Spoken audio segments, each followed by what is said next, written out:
Mga giant leche plan naman nga ang gagawin ko dito sa dream kitchen ko na ilalagay ko dito sa aking giant bilao kasi ilalako nga namin to para ipamigay. Amazing! Sobrang nga talaga akong excited sa gagawin nga natin ngayong araw dito sa dream kitchen ko kasi gagawa nga tayo ng super giant na leche plan. Ready na nga rin dito yung mga kakailanganin nga nating ingredients para makagawa nga ng giant leche plan. Kaya naman agad-agad na nga natin sisimulan. At sa gagawin nga natin giant leche plan ay talagang katulong ko nga itong si mama sa paggawa kasi talagang siya yung pinaka-professional pagdating nga sa paggawa ng leche plan. Ito nga kasi yung pinangbuhay nga sa amin ni mama noong mga bata nga kami yung paggagawa nga at pagbibenta ng leche plan. Tinuruan nga lang ako dito ni mama kung paano ko nga mas mapapabilis paghiwalayin nga yung puting itlog dito nga sa yolk at talagang di ko nga talaga makuha-kuha. Kaya gumamit na nga lang ako dito na sobrang linis nga na kamay para nga talaga mapaghiwalay yung egg yolk pati yung white egg kasi ang kailangan nga lang daw natin dito sa paggawa nga ng leche plan. Ito nga ang egg yolk. At habang pinaghiwalay ko nga dito yung egg yolk pati nga yung white egg, gumagawa nga rin si mama dito sa gilid nga ng arnibal. At maya nga po yung napaghiwalay ko na nga tong egg yolk pati nga itong white egg at napakarami nga namin natirang white egg kaya i-comment nyo nga po sa comment section kung ano po sa tingin nyo pwede ko pong gawin dito. At dito naman nga po sa mga egg yolk na napaghiwalay nga po natin agad-agad na nga rin kami naglagay nga dito ng napakaraming mga gata. Sinunod na nga rin namin nilagay nga itong mga condensed milk para nga talaga maging perfect na nga itong mixture nga natin ng leche plan. At ito nga po yung lagi kong ginagawa kapag gumagawa nga po noon si mama ng mga leche plan, talaga sinasaid ko yung mga lata nga ng mga condensed milk. At naalala ko pa nga noon kapag naglalagay si mama ng condensed milk nga sa mixture niya nga ng kanyang leche plan, talagang sinasabi ko nga natirhan naman ako kahit konti. At nilagay ko na nga lang dito yung mga iba pa nga natin ingredients para mas maging perfect at maging mas masarap nga itong giant leche plan nga natin. Tapos si mama ngayon natunaw niya na nga rin itong kanyang ginawang arnibal. Kaya naman agad-agad ko na nga kinuha itong ginawa nga ni mamang arnibal at kinuha ko na nga rin itong mga giant nga na lenera nga natin para makapag-umpisa na nga tayong gumawa nga ng giant leche plan. Inumpisahan ko na nga rin nga nalagyan nga ng arnibal nga itong mga giant lenera nga natin na talagang iniikot-ikot ko nga ito para talagang kahit nga yung mga sulok-sulok ay malagyan nga ng arnibal. At maya nga lang din itinulungan na nga ako ni mama sa paglalagay nga ng arnibal dito sa ating mga lenera kasi ang dami ko nga doon maglagay ng arnibal at dapat daw pa konti-konti lang. At habang ginagawa nga to ni mama talagang bumalik nga bigla yung alaala ko nung nagtitinda ba nga si mama ng leche plan, talagang laging ako nanonood sa kanya at tumutulong. At mabalik na nga po tayo dito habang meron pang ginagawa nga si mama ay maglalagay na nga ako ng tubig dito sa aking giant kawa kasi dito natin i-steam yung ating mga giant leche plan. Nagbasadya pa nga ako nitong pinakapapag na to na nilalagay nga dito sa gitna nga ng aking giant kawa para lang makapag-steam nga tayo ng leche plan dito. Maya nga lang din nung tumigas na nga itong mga arnibal na nilagay nga ni mama sa ating lenera, inumpisahan ko na nga rin ilagay nga itong ating leche plan mixture. At habang nilalagay nga natin itong mixture nga natin ay sinasala ko pa nga siya dito sa strainer para talagang sobrang smooth nga na magagawa nga natin leche plan. Ito nga rin yung kauna-unahan na gagawa nga si mama ng ganito kalaking leche plan kaya talagang excited na excited siya. Sa sobrang excited niya ay talagang inaagawan niya na nga ako ng trabaho dito. Pero hinahayaan ko na nga lang nga si mama baka kasi na-miss niya lang yung paggagawa nga ng leche plan kasi ito nga yung ginagawa niya araw-araw noon. At maya nga lang din nung nalagyan na nga ni mama nga lahat nga ng mixture nga itong mga lenera nga natin, inumpisa niya na nga rin lagyan nga ng mga foil. Kailangan nga kasi talaga natin lagyan nga ng foil yung pinakaibabaw nga nitong lenera para hindi nga pumasok yung tubig oras na in-steam na natin siya. At dahil handang-handa na nga i-steam nga itong mga giant leche plan nga natin kaya dali-dali ko na nga sila dinala dito sa akin giant kawa para mailagay ko na nga sila. Apat nga lang mai-steam nga natin muna dito nga sa akin giant kawa dahil nga sa sobrang lalaki nga nitong mga leche plan natin. At ang wini-wish ko nga lang dito ay sana nga ma-perfect nga yung pag-i-steam nga natin dito sa leche plan at hindi nga siya pumalpak. At matapos nga ang mahabang oras na pag-i-steam natin dito sa ating mga giant leche plan, finally nga naluto na nga rin sila at pwede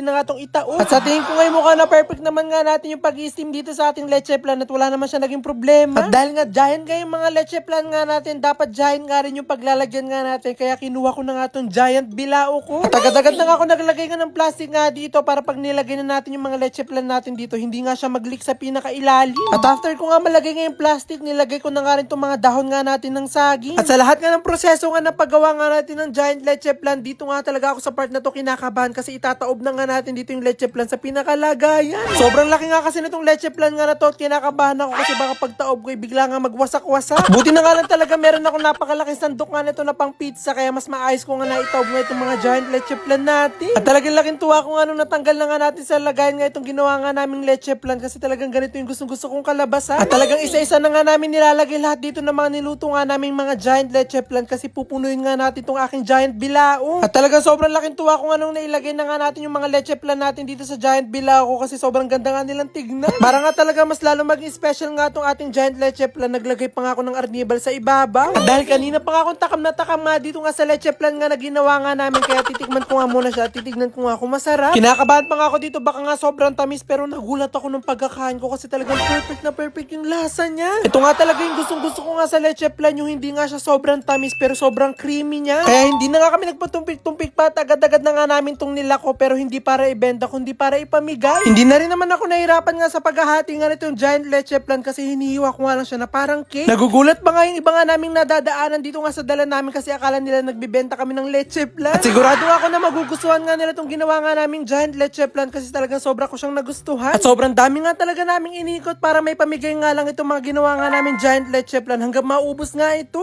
Amazing!